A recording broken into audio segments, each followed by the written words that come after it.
How's it going, guys? My name is Graham and welcome to Two Left Thumbs. Today I want to talk about the newest game from Baroque Decay, Yuppie Psycho. It's an adventure game taking place in a corporate setting, dealing with the terrifying prospect of starting a new, unfamiliar job, blended together with the straight-up horror of a John Carpenter movie.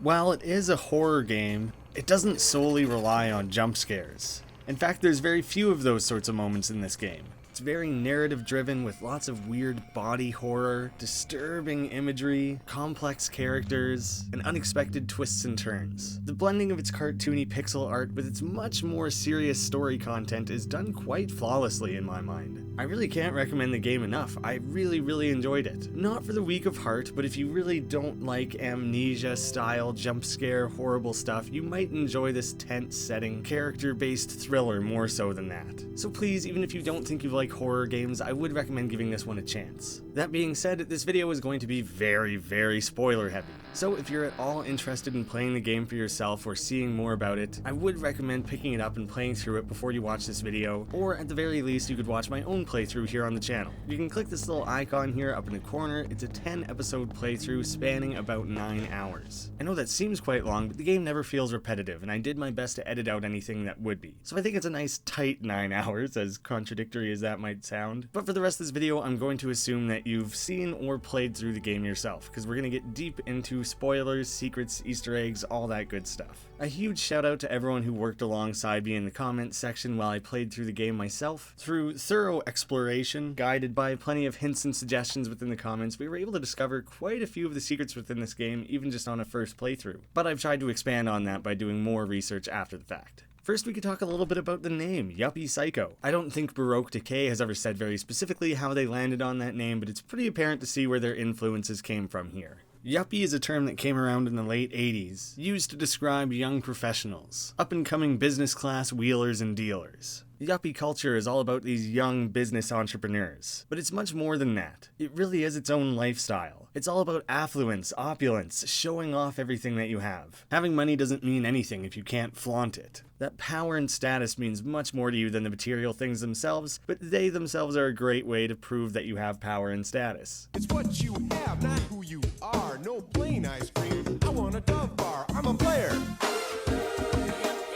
A movie that does a great job representing this as well as lampooning it is actually American Psycho, which itself is actually based on a book, but people are more familiar with the movie, so let's go with that. The name Yuppie Psycho kind of simultaneously references the culture that's happening in American Psycho as well as playing on its name. The characters who work at Cintracorp within Yuppie Psycho are a bunch of yuppies.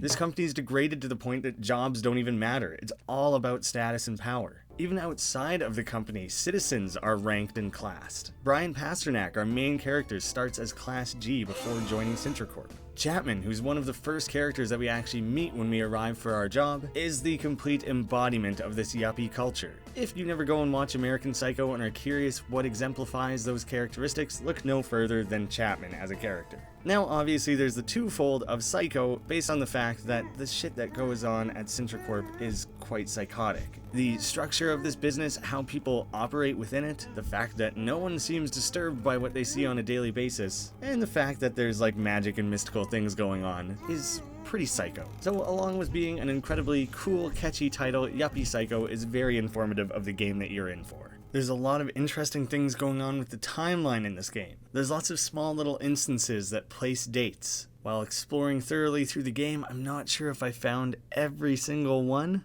but I'm fairly certain I have at least the majority of them. We could start with the dates of the births of both parents. Joao Sintra, 1918 to 1972.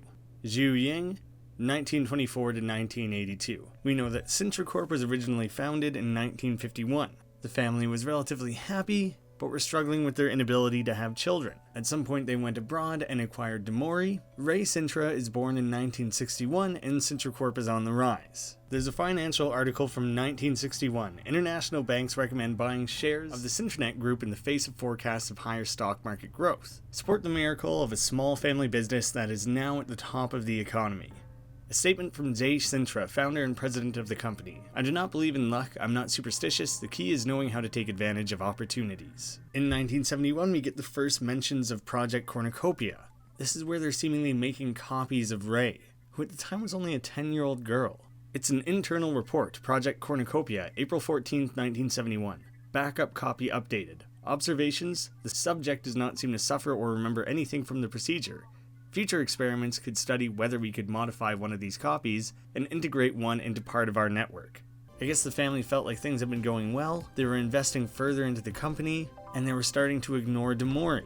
They were betraying the promise of keeping her happy. Shortly after that, CentraCorp's shares start to fluctuate. It's a financial article from May 1971 that someone has cut out. The swift and unexpected fluctuation of the shares of CentraCorp, one of the most reliable companies of the last decade, has called into question the world's major stock exchanges. Experts predict that if the situation continues until the end of the year, the international community could enter into an unprecedented recession.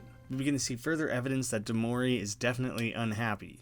This would have been leading right up to when Demori took over Ray's body. It's a handwritten letter from May 5th, 1971. I thought being a nanny would be more comfortable than working in the offices, especially if I'm taking care of a dumb girl. But I'm gonna have to give up for the sake of my mental health.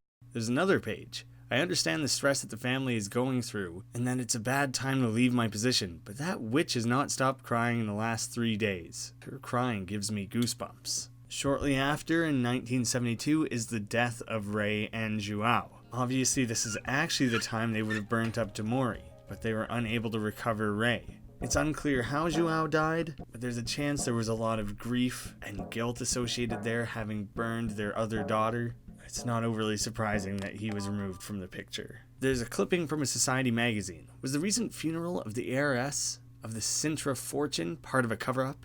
Unofficial sources seem to believe so, as they've been unable to access an autopsy report so far. In 1973, Zhu Ying starts to push forward with Project Cornucopia, making the first S1 robot, trying desperately to get her daughter back. It's a copy of a company magazine from 1973. CentraCorp returns with their new development plan in robotics and computing. In 1982, we have the death of Zhu Ying, and in 1983, there's the unexpected failure of the S2. The 6th floor and R&D is closed, and we get more significance for S2. Here is a report taken from December 1983 magazine. The unexpected failure of the S2 models has been compounded by the temporary closure of the 6th floor R&D department. After the death of President Zhu Ying, it has not yet been announced who will make the decisions on the challenges ahead. Beyond that, there's not many more important dates to place. In 1984, the Centranet is corrupt and everyone's moved to new PCs. In 1989, Corvo was working towards killing the witch, but he dies soon after, around 1989 or 90, bringing us to the game's present, which is sometime in 1990. Early on in the game, you'll learn that you can save your file by photocopying yourself on CentraCorp's photocopiers using witch paper. While we're talking about the photocopiers and saves, something that I missed myself is that this will slowly change over time the more you save. It might also have to do with the point in the game that you are, but usually saving is such an innocuous thing that I wouldn't think to look for anything special there. The game really does make a point of the fact that the more you're saving, the more you're corrupting your own soul. And slowly, you'll start to discover more disturbing imagery. Brian will be injured, someone will be forcing his face into the photocopier. A shadowy figure will be looming behind. It's a very interesting narrative device, and I imagine there's a lot more to be read into that. If you go to the bathroom, another use for this witch paper is actually in the washroom, which totally confused me that it was labeled WC. In a lot of places overseas, it's quite common to refer to a washroom or bathroom as a water closet. Hence the WC, something that other North American players or viewers might not have understood, same as myself. Anyways, once you're inside the washroom itself, water closet, whatever we're gonna call it, you can use a witch paper on the mirror. Normally you can use the mirror and just look at you, yourself, Brian Pasternak. If you instead choose to use the witch paper on the mirror, you'll see yourself dressed up in this weird devil costume. You have a red mask, one red eye, and what seems to be a massive blood stain on your shirt. It's also noted that the S for CentraCorp on the witch paper in the mirror appears to be a 2. Now bear with me for a minute because I'm about to jump all over the game here. Another character in this devil costume actually reappears during Hugo's birthday party. It's not someone you can interact with, they just kind of pass by on the edge of the screen while you're locked locked into a cutscene conversation. It's very strange that you get to see someone else in this costume. After all of the craziness that happens at that party, you will find this character dead and you can take the costume for yourself. Now you physically actually have this costume in your possession, begging the question how you were seeing yourself in it in the mirror earlier. We also see the game refer to the costume as the Yuppie Devil. When you go up to the top floor and want to access the art gallery where Spader is, it asks you to introduce yourself as a man of wealth and taste. This is nearly a direct quote from the first 2 lines of Sympathy for the Devil by the Rolling Stones. A cool little Easter egg and tie-in on its own to a very popular song. Also interesting that it's the second line, which, going back to the 2, because I moved on from that too quickly, may be referring to the 2 rules that the Sintra family was given in relation to Demori. Keep her safe within a magic seal, and make her happy. There's a lot of positive connotations to go around the number 2. People often associate it with relationships, this idea of partnership and balance, harmony and cooperation. It's largely seen as a number of love. But I actually stumbled across an AMA that Baroque Decay did when the Count Lucanor was coming out on the Nintendo Switch. Budsy on Reddit threw out kind of a silly random question of what's your favorite number? The developers responded with, thanks, you may think that question is a joke, but I actually have weird theories about numbers and I'm using them for our new game Yuppie Psycho. They say that their favorite number would probably be 3, maybe 9, but never 2.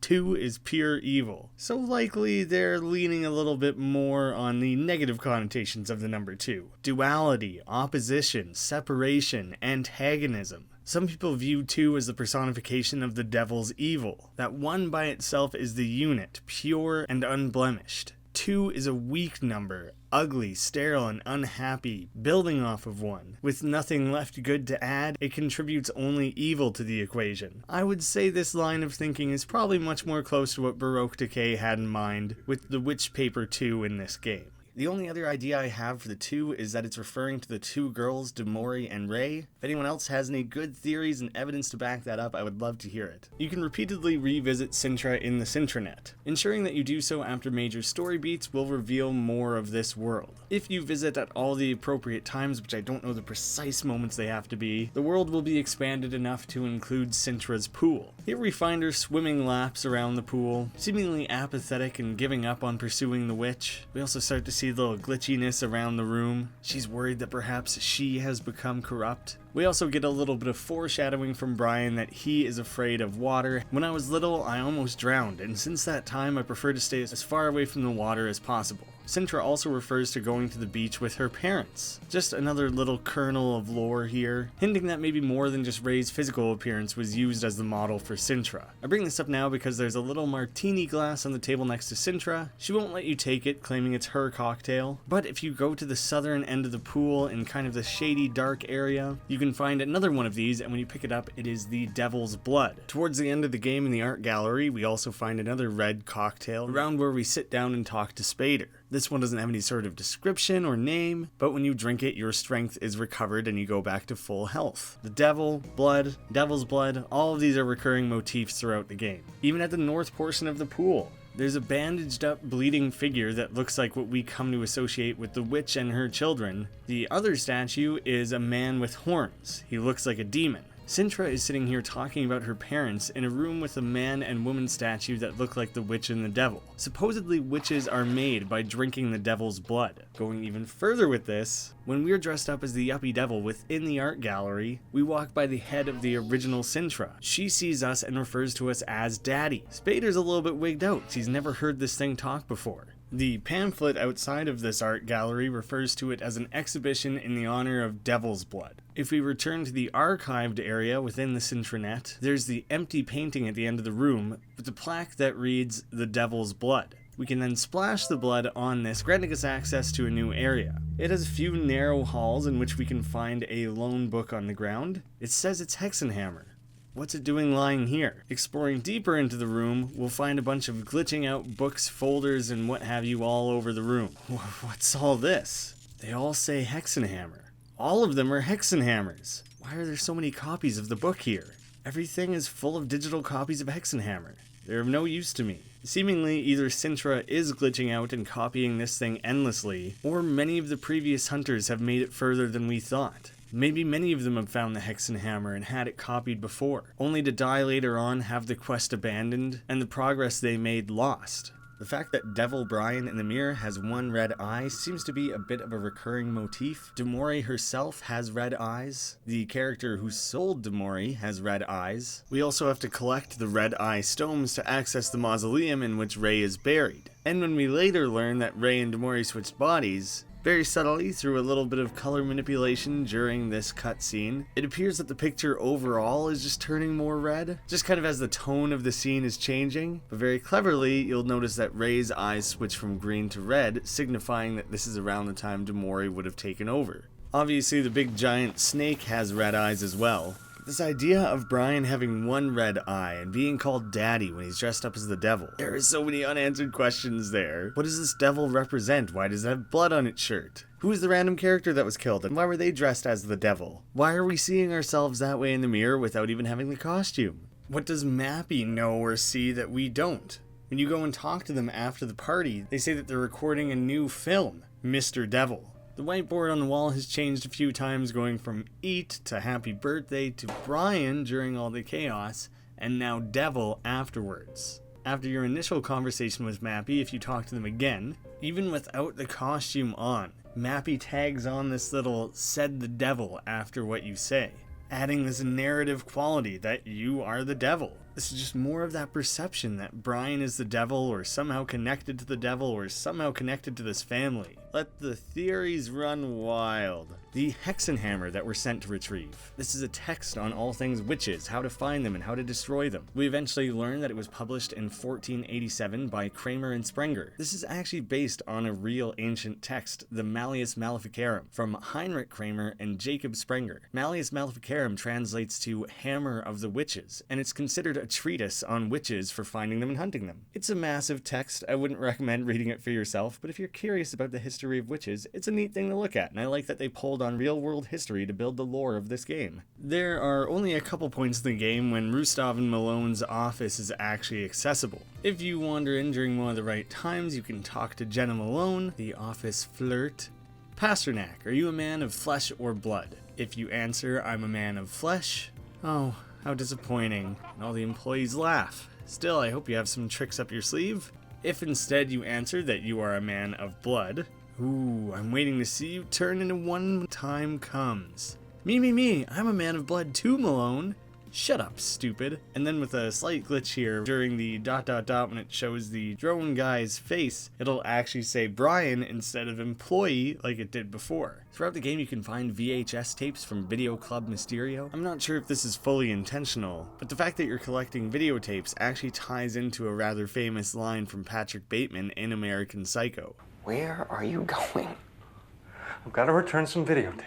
Maybe these videos were going to be in the game no matter what, and they decided to make it videotapes to have that direct connection. It might just be entirely coincidental. I think it's officially canon that Bateman was a member of Videoclub Misterio. Like I said, there are the 10 different videos here, so that's quite a bit of content, and seeing as a lot of it does exist around the internet already, instead I'll simply show you the 10 different locations at which you can acquire these videotapes for yourself. Something to be mindful of is that you can botch this achievement. There are certain things that you won't be able to access later in the game, and you have to be sure to have watched every video in the video room before ending the game. As I lay out the locations of the 10 tapes, I'll be sure to highlight ones that you're at risk of missing. So, starting with the first tape on the 7th floor. In the room filled with the little eyeball landmines, in the lower right-hand corner there's a knocked-over TV stand with VHS tapes scattered all over. Interacting with this will get you Chrysalis. I would recommend doing it at the beginning of this puzzle, because if you wait till the end, Hugo comes in and turns out the lights, and you have to do it in the dark like I did. Makes things a wee bit more difficult. On floor 5, where your main office is, in the second stall from the left of the water closet, there's a man there you can talk to and interact with. Later on in the game he will no longer be there, and when you search the toilet you will find From the Drain. On the 8th floor, where the garden is, in the woods behind the man just to the left of the elevator, if you go back there is a box there with Follow a Cat Through the Woods. This is one of the ones you can't access in the late game. Later on, we can only access the garden through the vent, and even then we can only go through the vent if we unscrewed it. So make sure you go grab this one as soon as you're in this area. On floor 4, the hive, next to the area where the union rep is standing with all the yellow stuff painted all over the walls. After learning how to crawl, we can go under this divider, and one of the 2 lockers will have blood trail. Still on floor 4, but after getting the ability to breathe in the toxic fumes. Right before fighting the dot matrix boss, there's another series of dividers you can crawl under with a pair of cabinets.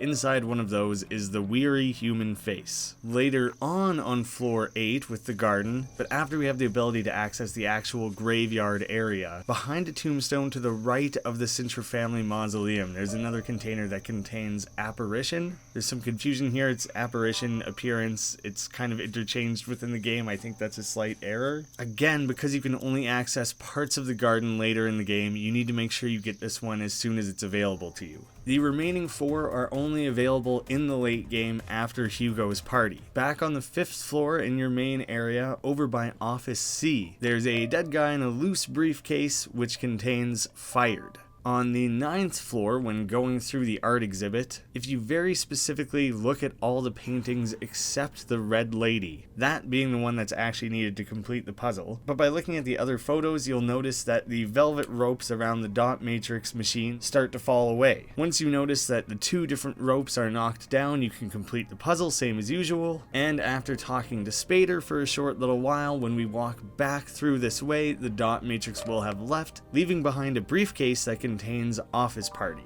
On the 3rd floor, in the back working room that Dashi gives us access to, where we find the Ray Sintra robot body, one of the machines immediately to the left of where the body is will have Mr. Felito. Now at this point you will have 9 of the VHS tapes. Make sure you're going back and watching every single one in the Videoclub Misterio room. The final tape is actually found in the underwater segment. As you're swimming through the first part of this, if you just stick to the bottom and go all the way down to the bottom right hand corner of all this, there will be a landmine in the way of a briefcase, so make sure you have a pencil handy to stab it. You can actually pick up a pencil on the way to the landmine, so it's not that big of a concern, but in that briefcase is Mom and Dad. At this point in the game, it's actually too late to go and watch this particular tape. Don't worry about that, you don't actually have to watch this one for the achievement. But one more thing you're going to want to make sure that you've done is rescued Sosa. Assuming you rescued Sosa, then at the very end of the game, you can talk to her in the lobby. By the way, I've seen 9 of the Videoclub Misterio tapes, and I also have the last one, but I haven't seen it yet. You found them all on your first day? We're making you a VIP member of the club. Here, I had it reserved for you. You got Videoclub Misterio VIP card. Thank you. If you take a look at it, maybe you'll find the mystery. When accessing the card in our inventory and looking at it, you then get a link to the Videoclub Misterio Yuppie Psycho website, as well as the achievement Be Kind Rewind. Entering this URL actually redirects us to the Videoclub Misterio YouTube channel. Marta Sosa actually has her own YouTube channel. The banner is Videoclub Misterio. It features her actual character art as her profile icon. This channel was created back in 2018 and contains full versions of what we were finding in the game. But this isn't actually the first iteration of Videoclub Misterio. Back in the day, way before Yuppie Psycho, Videoclub Misterio specifically had their own website. Although, unfortunately, it now seems to be defunct. Using the Wayback Machine, we can look at archived versions of this site. There are videos dating back 11 years on YouTube. It features a few of the VHS tapes themselves, as well as lengthier shorts that were clipped down into the videos we see within the game. Sosa claims that the tapes make more sense when seen all together. It's unclear if that means stringing together the 10 tapes found within the game, or viewing the longer versions found throughout Videoclub Misterio and her own YouTube channel. Seems like there might be a lot to dig into there. Francisco Calvolo is credited with the art, script, direction, and sound effects in Yuppie Psycho. He actually has his own Wikipedia page, and if you go to it, it credits him as being one of the founders of Videoclub Misterio. It's very interesting realizing that some of these videos that appear in the game are 11 years old. There's very specific imagery in these videos and in the game, like characters being bandaged up and bloodied. There's specific themes and ideas that have been bouncing around in Francisco's head for 11 years. It's super cool to think he had these very specific story beats in his head all that time, just waiting to get them out there. There were some theories that Marta Sosa is a real person. I don't actually see any evidence to support that, especially considering other instances of people being very specifically thanked. Videoclub Misterio receives a special thanks. There was a group of filmmakers consisting of more than just Francisco, same as Baroque Decay now being a game development team consisting of more than just Videoclub Misterio alumni. I honestly don't know if anyone other than Francisco moved on to make games with him, but seemingly the days of Misterio have passed, but it's very cool that they were able to preserve the legacy in this way. Something particularly interesting that I will tie back together here is that the art gallery paintings are credited in the game's actual credits as being by Shigeru Tanaka, same as they were in the art gallery within the game. I think that also further supports the idea that Marta Sosa isn't a real person. Seemingly all real-world influences on the game were credited properly, or at least thanked at the end. But while I'm on the subject, we're yet again bringing up the blood of the devil with this exhibit. Hopefully I stop jumping around so sporadically throughout this video. I think I'm done with that. Outside the room where you can find the Videoclub Misterio equipment, there is a door blocked by a vending machine that is banging and rattling around. At multiple times throughout the game, Hugo will be away from his desk. At one of those points, you can rifle through his things and find a can of cat food. Once the cat food is in your possession, go back to the area with the rattling vending machine. This will now be gone, and you can hear what appears to be someone or something crying. As you bravely enter this now open door, you'll see that it's actually just a couple of whining cats. But if you leave them with their delicious little can of food, then they'll leave you alone, allowing you to crawl under the desk and access a secret area. By crawling through this area, we find a lone chest, inside of which is a witch paper as well as a little something extra. Wait a second, there's some old sheets of paper here.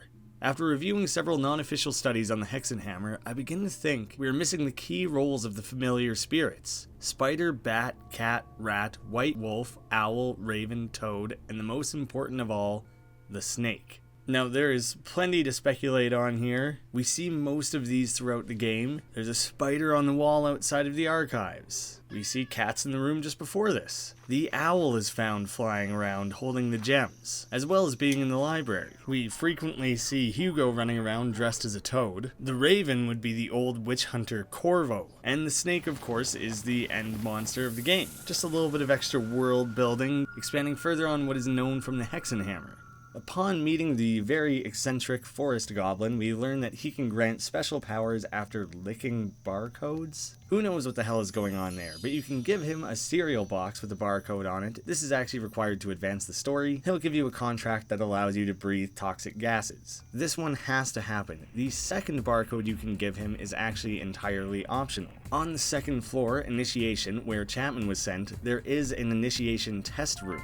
You're not allowed to access it if you say that you are Brian Pasternak because you're already promoted above this level. If you access the room saying that you are Chapman, you can do the test on his behalf. When Chapman asks you to do the initiation test for him, you can counter-offer saying you'll do it for 1,000 credits. If you do not do this, upon completing the initiation test, he runs off to floor 3 and you cannot follow. If you said that you would do it for $1,000, he's actually kind of impressed with your business sense and realizes that you've maybe learned a little bit with your time at the company. In order to complete this initiation test, you have to wait for some of these box-headed creatures to walk horizontally across the circle. Once they do, you sneak up closely behind them and interact, the same button you use to talk to people, and you'll be able to light up a little heart above their head. I believe once you've done 5 of these in the time that you're given, then you will successfully complete the test.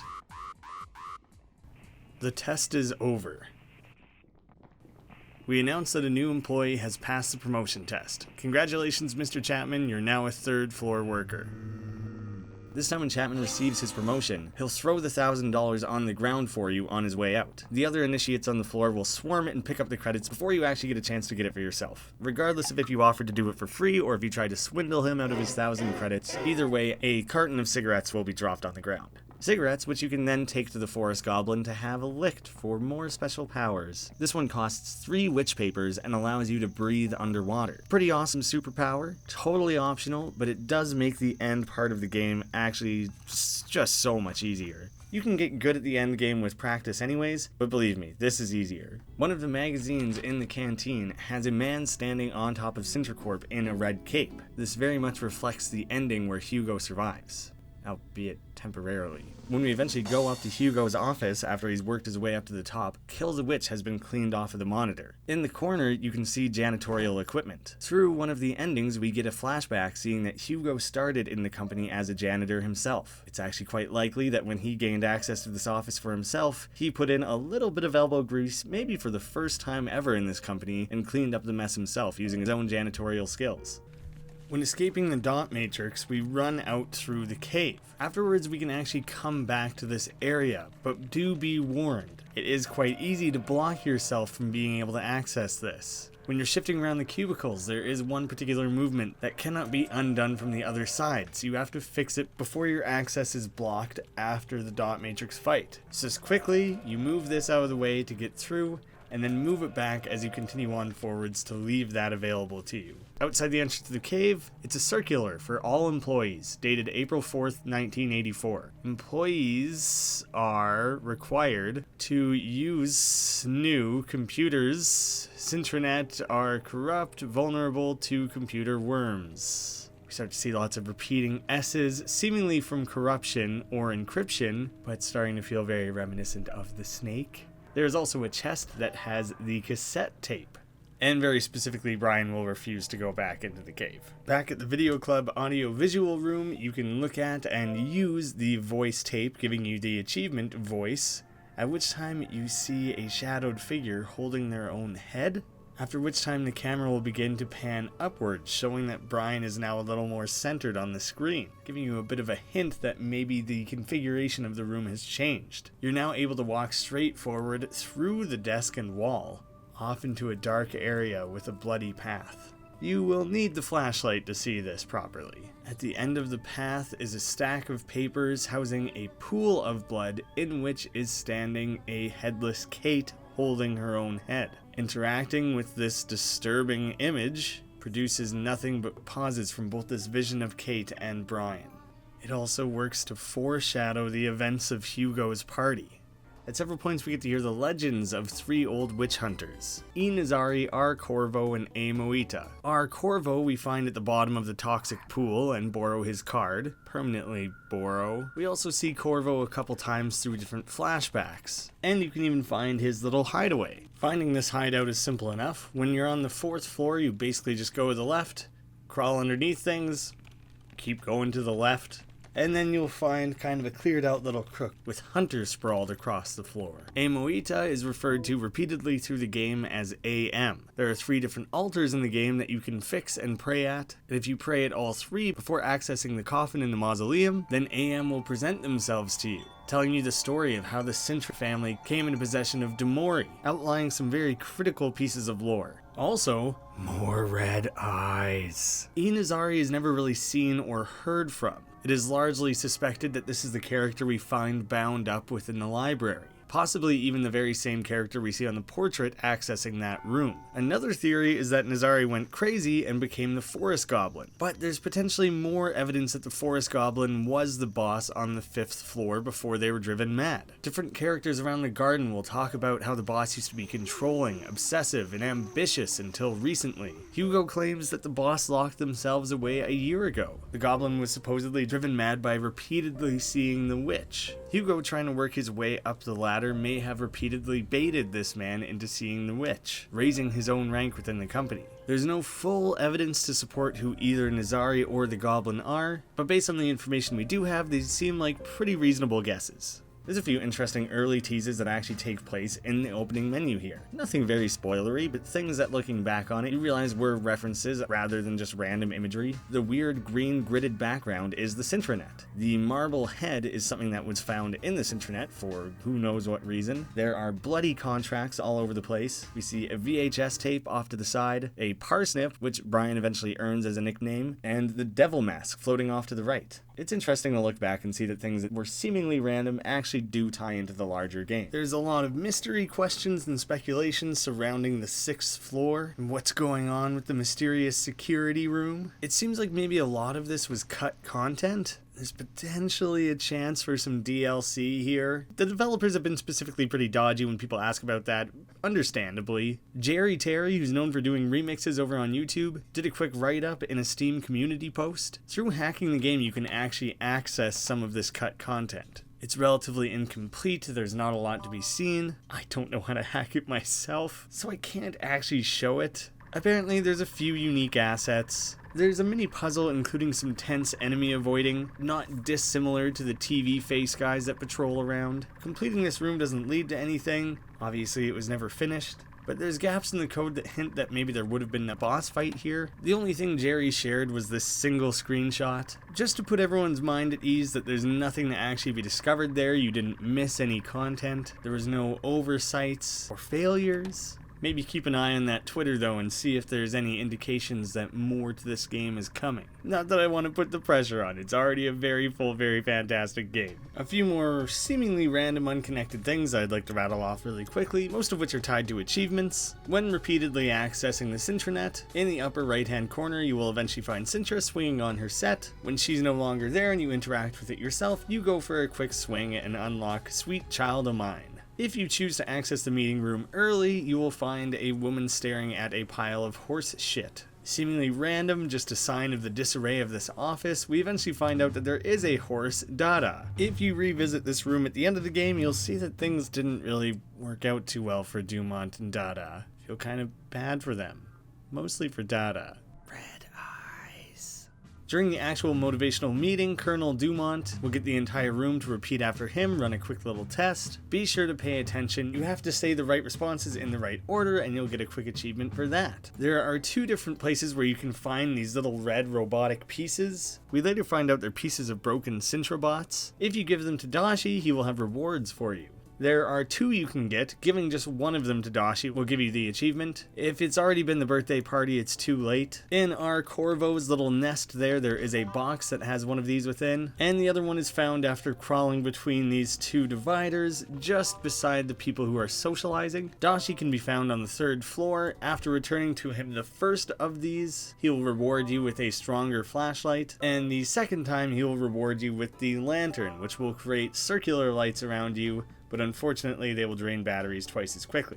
When you're fighting the dot matrix, when it grabs you, you can immediately pull up your inventory and use an ink cartridge. There aren't that many of these to spare, so I would recommend maybe just taking the damage and eating some noodles or something, but there is an achievement for this ink thirst, so maybe do it just once. It'll spare you the damage and the dot matrix will chuck you across the room. Make sure you're collecting cardboard boxes whenever you're finding them. There are at least 4 different boxes you can find. In the library, near the blood spider, you can buy one off of Mappy on floor 5 once they've appeared. There's one on the far right middle side of the dot matrix area, and after the party on your main office floor 5 near the altar. When you have 3, you can pile them up in office E and create a shortcut for yourself. There is actually an achievement for saving all of your friends. This can be done either with the dagger or the plastic knife, so you don't have to worry about specifically acquiring the dagger to do this one, but it is possible to block yourself from 2 critical access points if you don't do this before the party. Make sure when you're up by the forest goblin, you unscrew that vent, and make sure you're completing the shortcut achievement, stacking the boxes in Office E. With the arrival of the witch at the party, everyone has these horrific injuries. You'll see things like Sosa bleeding out of her eyes, Dashi bleeding out of his ears. Make note of who was injured in which way. You're also going to want to make sure that you make a mental note of everyone's first names when they discuss them at the party. As you're running through this level, they're going to start getting bound up, captured like the witch's children. After escaping the party, throughout the rest of the game, you'll hear these just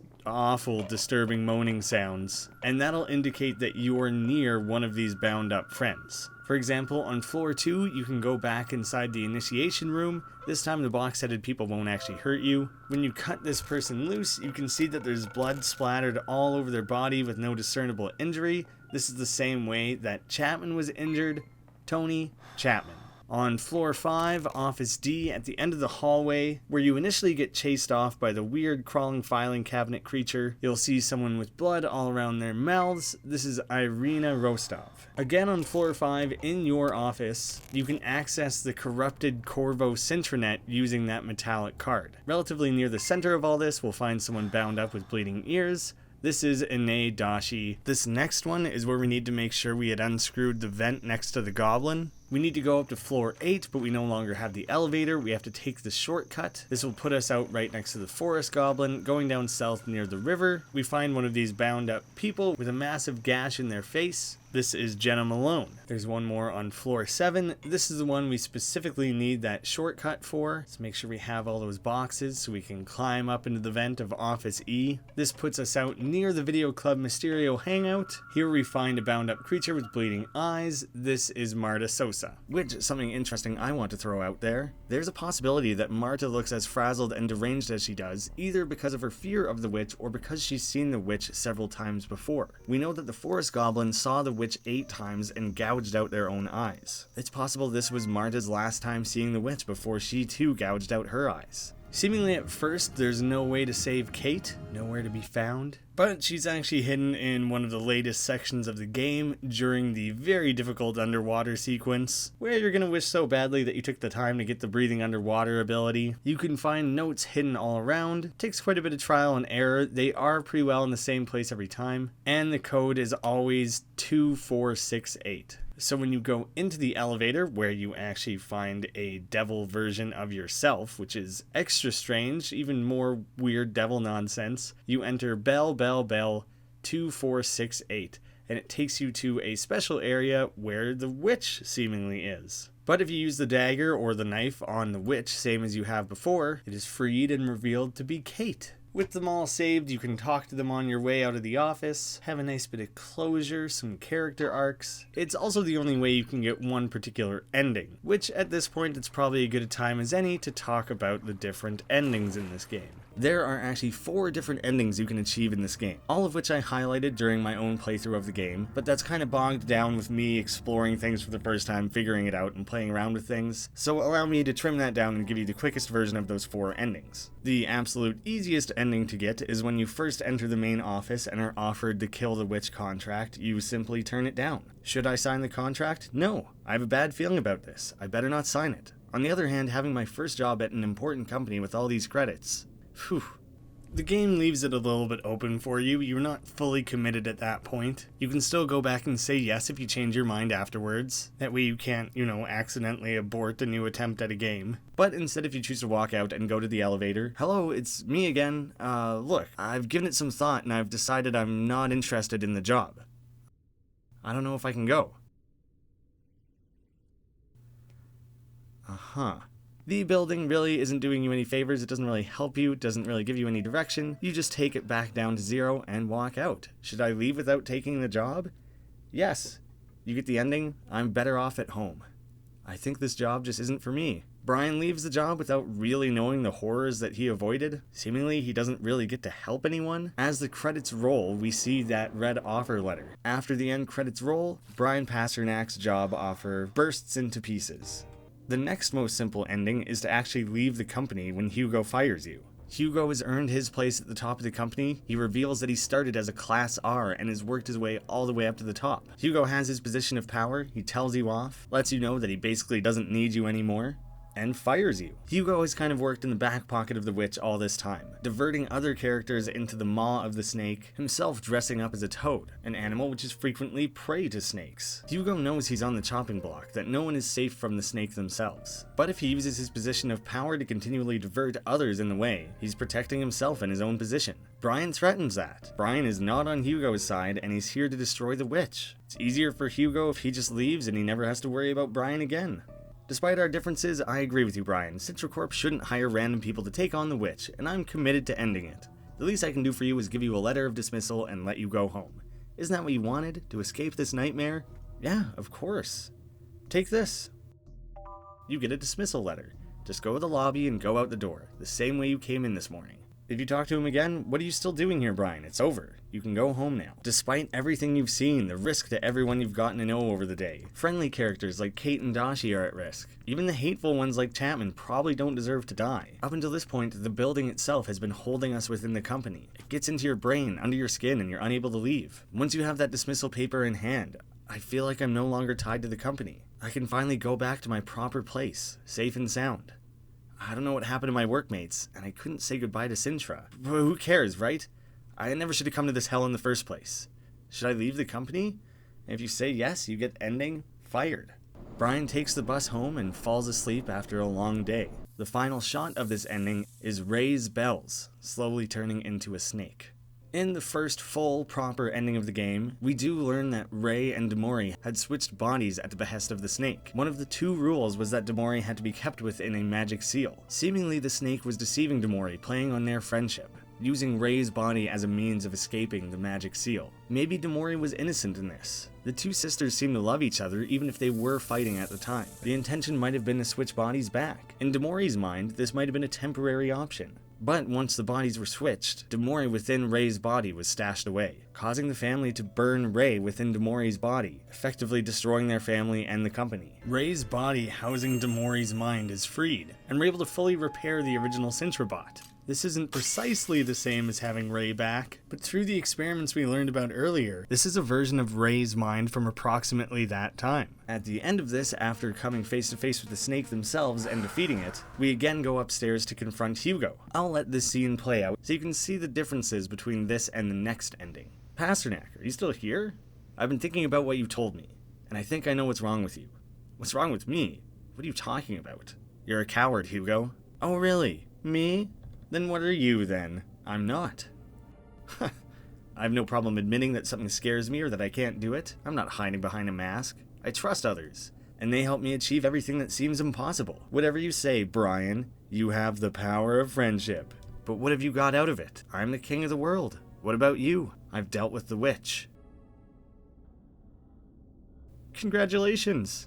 Then I terminate your contract and you'll get the 20,000 credit bonus immediately. Wait.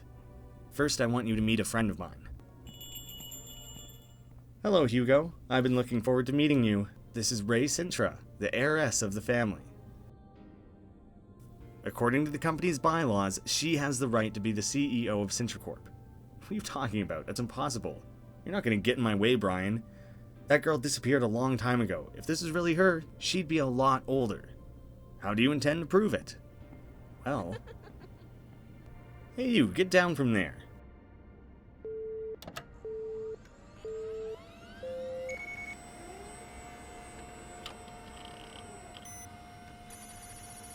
Did you see that? The company recognizes me.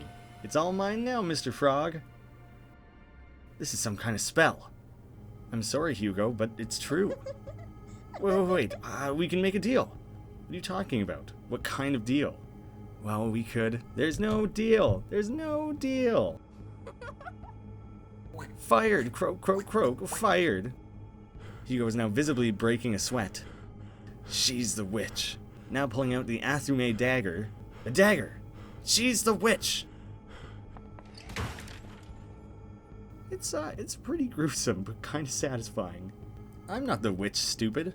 But my sister sure is. Demori and Ray have once again switched bodies, with the duplicated Ray's mind now existing in her own body, and Demori existing in the Sintrabot. You'll even notice a little witch's snake wrapped around her neck. This scene plays out more or less the same depending on who you saved. So instead, let's quickly look at the alternate ending, one final, quote, good ending, and then we can talk about the variances in the post endings. Things start to branch out a bit right at the end of the game here, so there's a lot to see and cover. The next possible alternative here is when you first go to Hugo's office. He's racing around dressed up as Super Toad. There's a remote control on the desk that's been there since the beginning of the game. If you haven't already, you can now put batteries inside of the remote. Using the remote turns the red monitor on, temporarily distracting Hugo. Once his little routine has been interrupted, he'll go to the desk, place the dagger, and do a spin in his chair. Once the dagger is on the table, you can sprint out when it's safe to do so and grab it off of his desk. But be sure to hide again immediately. Once Hugo realizes it's gone, he'll wig out and start running patrol all over the room. You now have to be even more cautious sneaking out of here. But if you manage to get away with the dagger, when you go to advance the game with the now rebuilt Sintra, which is Ray's mind inside of a robot body, Brian will openly admit that he found the dagger, stealing it off of Hugo. Ray takes the dagger. It's dangerous. I'm not letting you near my sister with this. She then breaks the dagger into many pieces, progressing through the underwater section of the game, battling past the snake. None of that really changes. It's this end scene when we're back in the office with Hugo that changes. Immediately when we walk in, Hugo will now accuse you. What? What are you doing here? I want to know why you've been harassing me all this time. Stop this nonsense. You stole my dagger, no? Confess to it. Give it back. Come on. Put a price on it if that's what you want. I'll pay you anything. I can upgrade your whole family's class, too. Anything, Pasternak. But you have to give me back that dagger. We now know that not only was Hugo using other employees as a way of deflecting against himself, he was using the dagger as personal insurance that the witch wouldn't come for him directly. I apologize for everything I've done to you, okay? I'll get down on my knees if you like. Don't you realize that I'm the boss now? The witch will have me in her crosshairs without that dagger. Please, Brian. No. I can't give it back to you. I don't have it anymore. But you can relax, because I've done my job. I've dealt with the witch. What? Congratulations! And again, he terminates the contract. This plays out pretty well the same. Ray and Demore will stroll in, same as before. Hugo openly accuses her of being the witch this time, rather than keeping it quiet and to himself. Ray immediately offers up that Demore in Sintra's body is in fact the witch. Hugo no longer has the dagger and goes into a frenzy. This is all your fault, Brian. Hugo, you fucked everything up. All of it. Running forward and slapping Brian in the face. It might be a punch, but Hugo's kind of a small guy and it doesn't seem like that big of a hit. I think it might be a bit of a slap. Ray actually just laughs at this. I don't know what's up with this little girl. I don't know if a million years on ice or whatever kind of warped her brain, but she's kind of a little bit worrying with all of her maniacal laughter. We then see Hugo walking out of the building. We then also take our letter of dismissal and leave the company. Now, if we consider that scene the ending, we can now talk about the two different post endings. Alright, this one isn't really a post ending though. It certainly isn't an ending. I guess it's a pre-ending? I'm making up these naming conventions as I go. I have no idea. All I know is that there is an achievement attached to this one. Before going up to talk to Hugo, before the snake fight, all that good stuff, there's the water level. Which again, just so much easier if you have the breathing underwater ability. There are these little snakes swimming around in the water that if they capture you, will take away one of your senses, making the level even harder. They'll also position themselves near things that you can interact with on this level and duplicate themselves to look like that item. So keep a close eye out for doubles and triples of things throughout this level. It could be a snake lying in wait. If in the process you were unable to find the 4 sheets in time, you will be bitten by the snakes 5 separate times, losing all of your senses, and you yourself going into a world full of cocooned mummy beings. It might seem like the game is actually over here, but instead, if you crawl up towards the top of the screen where things get slowly brighter, you'll see what appears to be a ghost of Ray Sintra. You're then actually saved by Ray in the Sintra body, allowing the end part of the game to play out normally. But there is still one more proper ending that you can achieve at the end of the game here, after which time I'll talk about the little post endings. Freeing everyone, including Kate, is its own achievement, so you might as well do that and be a good guy, or you can specifically just free Kate for this ending. At the end of the game, after you've won, leaving the company, you can choose to talk to each of them independently as you leave, resolving certain story arcs like Chapman learning his lesson, but also Kate choosing to stay at the company, and opening up the possibility for you to also choose to stay. You can get that cup of coffee you've always wanted, go up to the rooftop, and get to know each other better, in peace, knowing that the company is in better hands. Presumably. That girl did an awful lot of maniacal laughing. I was about to take the first train to the suburbs. I don't know if I'll have time. Oh, you're quitting your job? Yeah, I have the dismissal letter right here. It's hard to explain, but let's just say I wasn't cut out for this job. It was all a mistake. Are you gonna stay? I know it sounds crazy with everything that's happened, but I think it's best for me. I've learned a lot today, and I'm sure that tomorrow everything will be easier. That every day that passes will get better. It's gonna be tough, I'm sure, but I guess that's what this is all about, isn't it? And with that, Kate will walk up towards the staircase. I'm sorry you have to leave, Brian. Come and visit us soon. Remember, we're friends now.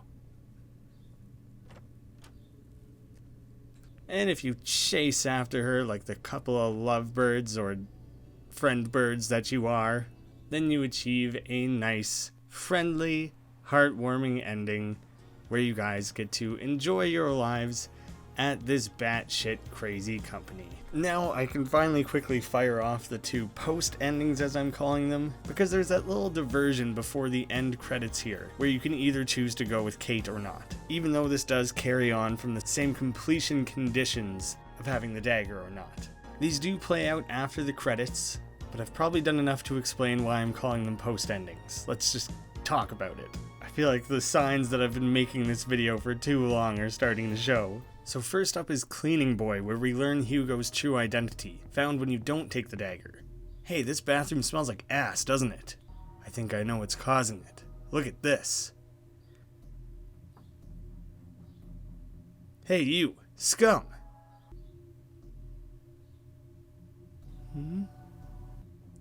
Yeah, you.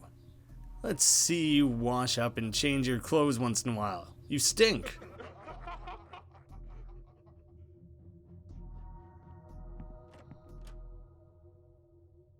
Hugo tries to put on a smile, but as he's cleaning up these dead bodies, he starts rummaging around through their things, finding a few credits, and then finding someone who kind of starts to look a little bit like himself, Mr. Hugo. And with that, the Class R citizen janitor at Cintracorp is able to immediately promote himself and start gunning for the top position at the company. And with that, the final thing that I want to talk about in this video is our other possible post-ending, one that gives us even more information about the man that we call Hugo. And with this, I think there's also enough information in this video for you to easily get every achievement. So hopefully this is useful for witch hunters and achievement hunters alike. That was me giving myself a high five for that incredible joke. It opens up with Hugo curled up next to Corvo in his lair. Hey, Tadpole, my work at the company is almost done. I have everything I need to kill her. What? Come on, drink with me. It's been a rough ride up here. But you're leaving already? You promised me that if I helped you, you'd return the favor. Don't get mad, Tadpole. I can still help you. Now, remind me what you wanted? I want to have power. You want what? I want to be above everyone, to get to the top. I want to have magical powers and be able to fly free. Fly? What are you talking about? Just like you then. I want to be like you. You said you could grant me any wish under your voodoo magic, right? Yeah, I know, man, but you can't leave until you keep your promise. Take this. It's my magic cloak. I'm giving it to you. Magic? Yeah, sure. It'll help you get your wish. But it works slowly. It can take years. And, well, you have to do your part, too. And if you want to fly, you're gonna have to start jumping first. You're a liar and a drunk. I don't want your dirty rag. He throws it on the ground and stomps off in a fit. Hey, come back here. And it immediately cuts to Hugo plummeting off the top of Cintracorp for what seems to be much longer than 10 stories, but let's not focus on that. Obviously, Tadpole Hugo went back and did retrieve the cloak. He took the advice of jumping before he flew. But there's also the possibility that this is when Hugo started putting others in the way of the witch. He may have felt betrayed and had Corvo killed. But it paints this very sad picture that Corvo may have unwittingly created this monster. Pretty dramatic, crazy final note to leave on, eh? What's that thing YouTube is always saying? Try and hit a minimum of 1 hour videos? That sounds right. But I believe I can talk about this game no longer. I have squeezed out of it every ounce I'm absolutely capable of. This took much longer than I thought it would to put together. Thank you to everyone who waited so patiently. It's actually a huge relief to get it out there. I'm very happy with how it all came together.